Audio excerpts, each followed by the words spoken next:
નમસ્કાર ખેડૂત મિત્રો, આજે આપણે તાપી જિલ્લાના બંદરપાડા ગામમાં આપણા ઓનકાર સીડ્સ કંપનીના OS 7001 ભીંડાના ખેતરમાં આવેલા છીએ. બરાબર, ખેડૂત મિત્ર આપણા સાથે છે, તો આપણે ખેડૂત મિત્ર સાથે ચર્ચા કરીએ કે એમને ઓનકાર સીડ્સ કંપનીના OS 7001 ભીંડા વાવવાથી એમને શું શું ફાયદા જોવા મળ્યા, કઈ રીતનું એમને આના પહેલાં જે ભીંડાની વેરાયટીનું એમને સોઈંગ કરેલું છે અને આપણી ઓનકાર સીડ OS 7001 એ બંનેમાં અમને શું ફરક જોવા મળે એમના જ મોઢે આપણે સાંભળશું. બરાબર, તો નમસ્કાર ખેડૂત મિત્ર, તમારું શુભ નામ જણાવો.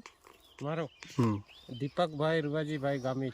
ઓકે દીપકભાઈ, તમે ભીંડા કેટલા વર્ષથી કરો છો અંદાજિત? લગભગ 10 વર્ષ થઈ ગયા. 10 વર્ષ થઈ ગયા. બરાબર, તો 10 વર્ષથી તમે ભીંડા કરો છો. આ ઓનકાર સીડ કંપનીના OS 7001 ભીંડા તમે પહેલી વાર વાવ્યા કે આના પહેલા વાવેલા? પહેલી વાર વાવેલા. બરાબર, તો દીપકભાઈ, હવે તમારા મંતવ્ય પ્રમાણે તમે ઓનકાર સીડના OS 7001 ભીંડા વાવ્યા, તો તમારા મંતવ્ય પ્રમાણે તમને કેવા લાગ્યા ભીંડા? ભીંડા સારા છે, લાગમાં બી સારા અને ફાટમાં બી સારું છે. હા, ઉત્પાદન દ્રષ્ટિએ જોવા જઈએ તો સારું જ છે એમ. ઓકે, હવે તમે આના પહેલા બીજી કંપનીના જે ભીંડા વાવતા હતા, બરાબર, અને આ જે OS 7001 ભીંડા જે છે ઓનકાર સીડ કંપનીના, એમાં તમને ફરક શું જોવા મળે? આમાં ભીંડાના જે લાગવાની જે ખરી ને એ નજીક બેસે. હા, જે આપણે આંતરગાંઠ કહીએ, ઇન્ટરનોડ બહુ નજીક છે. બરાબર, અને ફળની શાઇનિંગ મસ્ત આવતી છે અને વજનમાં બી સારા છે. વજનમાં સારા છે. બરાબર, બીજું પત્તાના દ્રષ્ટિએ તમને કેવું લાગે કે જે તમે પહેલા વાવતા હતા અને આ ઓનકાર સીડના OS 7001 કઈ રીતનું છે? આમાં હવે આ ભીંડાનો છોડ ખરો ને, આ લગભગ 3 થી 4 પાત્રી વાળા થાય એટલે આપણે આ 3 શું કે ને એવા પાત્ર આવી જાય. હવે આવા પાત્ર આવવાનું કારણ આ છે કે આવા પાત્ર આવે ને રોગ પ્રતિકારક શક્તિ આમાં વધારે જોવા મળે છે. બરાબર, એટલે આપણો પેસ્ટિસાઇડ દવાનો ખર્ચો ઓછો થાય એમ. આ એક એનું કારણ સારું છે. ઓકે, હવે બીજું કે તમે આ સોઈંગ ક્યારે કઈ તારીખે કરી હતું ઓનકાર સીડ OS 7001 નું?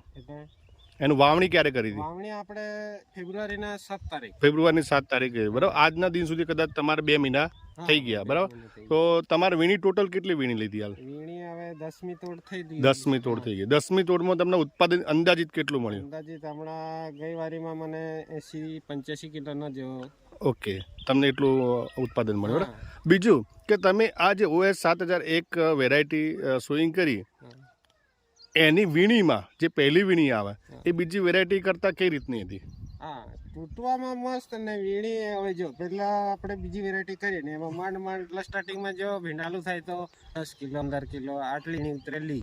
આ ભીંડામાં જો પહેલીમાં છે ને 30-35 કિલોની વીણી ઉતરી. હા, જે પહેલી વીણી શરૂઆતમાં કેટલા દિવસે અંદાજિત આવી ગઈ? આ પહેલી વીણી આપણે 40 થી 45 દિવસની વચ્ચે ચાલુ થઈ ગયું. બીજા વીણીમાં તો 50 થી 55 દિવસ લાગી જાય. ઓકે, એટલે આપણે OS 7001 40 થી 45 દિવસ પહેલી વીણી એની ચાલુ થઈ જાય છે. બરાબર, બીજું એના જે ભીંડાની જે શાઇનિંગ છે માર્કેટમાં તમે લઈ જતા હશો, તો માર્કેટમાં કઈ રીતનું રહે છે એનું ભીંડાનું? આ ભીંડામાં તો શાઇનિંગ સારું છે અને બજાર ભાવ સારા મળતો છે. ઓકે, અને તોડવામાં કેવી છે? તોડવામાં બહુ સરળ છે, એકદમ મસ્ત તૂટતી છે. આપણે જોઈ શકીએ છીએ, આપણે અહીંયા ભીંડ તોડેલા છે, આ એની છે. બરાબર,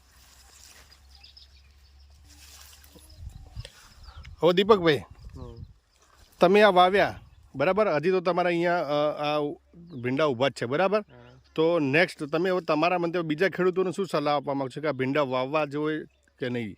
હા, સારા એવો રિઝલ્ટ મળે છે. ઓકે, જય જવાન જય કિસાન.